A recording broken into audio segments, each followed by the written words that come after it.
Hello guys, welcome to Calm Facts. While Australia is known for its beautiful beaches, unique wildlife and friendly people, there are also many reasons why it might not be the best choice for everyone.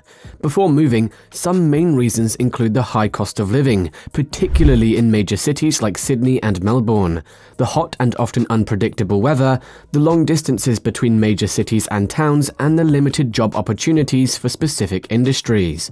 It can be difficult for newcomers to integrate into Australian society, as the country has a strong national identity and a relatively homogenous population. Before deciding to move to Australia, it's important to weigh the pros and cons and consider how well you would be able to adapt to the country's unique culture and way of life. If you are new to our channel, click on the subscribe button and press the bell icon to get instant notification of the latest videos. Number 10. The internet is awful. The internet is frequently regarded as a valuable tool for connecting people and sharing information, but it can also be a dangerous place. Internet access in Australia can be patchy and expensive, particularly in rural areas. Furthermore, the government has enacted strict censorship laws restricting access to specific websites and free speech. These factors can make communicating with loved ones abroad, accessing critical information, and participating in online communities challenging. Furthermore, the internet is a breeding ground for misinformation and hate speech, which can harm one's mental health and overall well-being. While the internet has advantages, it is important to consider the disadvantages when relocating to Australia. Number 9. It's geographically and metaphorically isolated.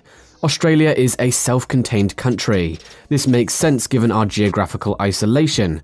We're at the bottom of the world, taking hours to cross the country, let alone leave its borders.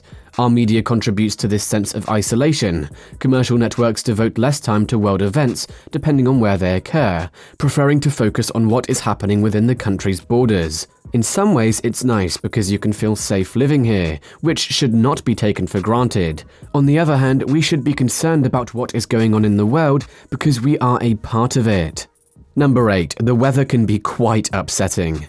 Extremes abound in Australia. Seasons in some parts of the country can be described as hot, really hot, bloody boiling, or hot. For example, the summer of 2017 was one of the worst I've ever experienced. Extreme humidity, with temperatures reaching 40 degrees Celsius every third or fourth day.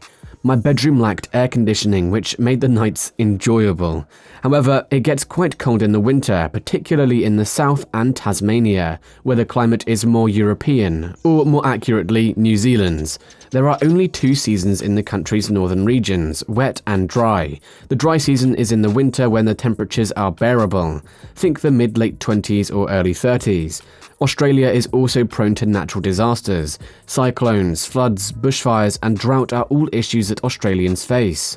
These occurrences are terrifying. They murder people. It's unsettling to consider the future of extreme weather events in light of a changing climate.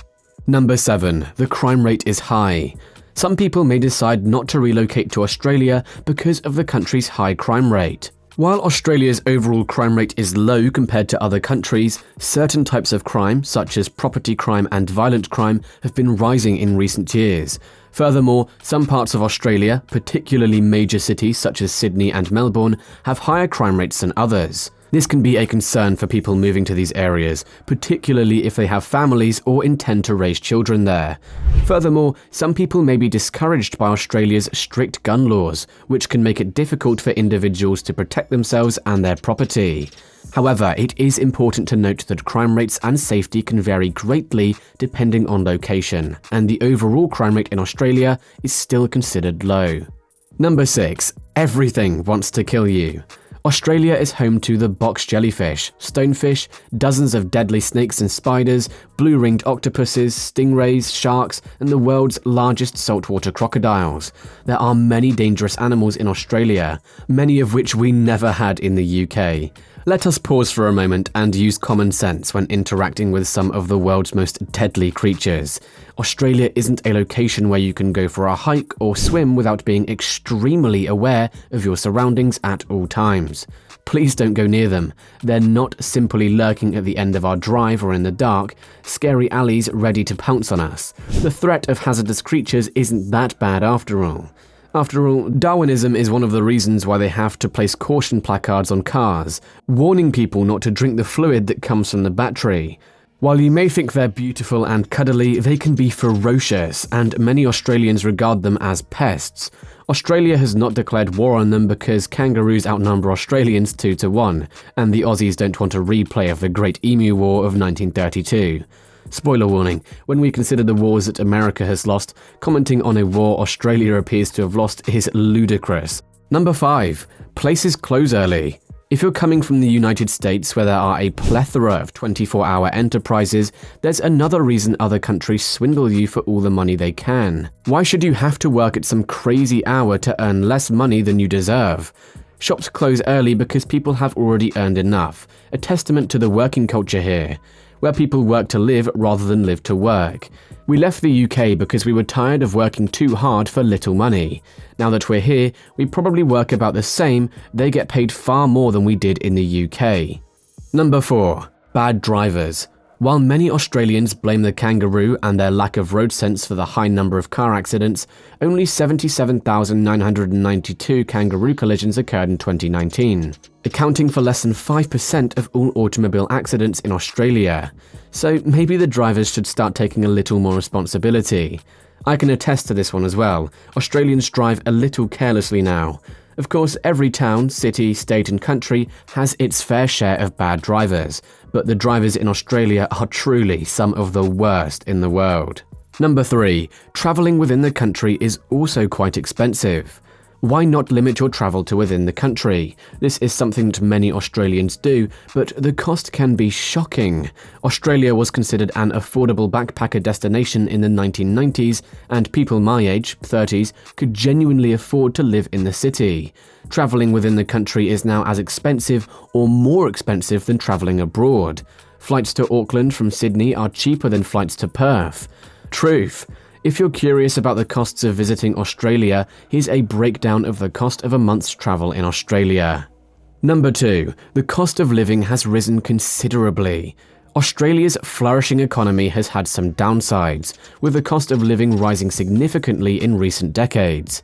For years, the median property price in Sydney has remained at $1 million Australian dollars, finally falling in 2019, before shooting back up during the COVID-19 pandemic. To survive, young adults are forced to stay at home for far longer than both they and their parents consider reasonable. There will undoubtedly be intriguing and unsettling times ahead, possibly enough to make you regret migrating to Australia. Number 1. Racism is here, but then it's everywhere. Is Australia a racist country? It's a difficult question to answer. Yes, there are racists in Australia in my opinion. However, there are many people that live here who are warm and welcoming. It's not fair to paint an entire country with the same brush, especially when many other countries exhibit similar bad behavior. In Australia, there are racists, sure. They're everywhere and probably enjoying their time in the sun right now. Some of them are even members of our legislature, which is horrible. I believe that much is due to isolation, fear of the unknown and quick change. Australia has changed dramatically in recent years. The world has. But as a general rule, if you begin a sentence with "I'm not racist, but," you've probably already lost the argument. Thanks for watching. I hope you guys enjoyed the video. You can share your thoughts in the comment section. Leave a like and share the video with your friends and family.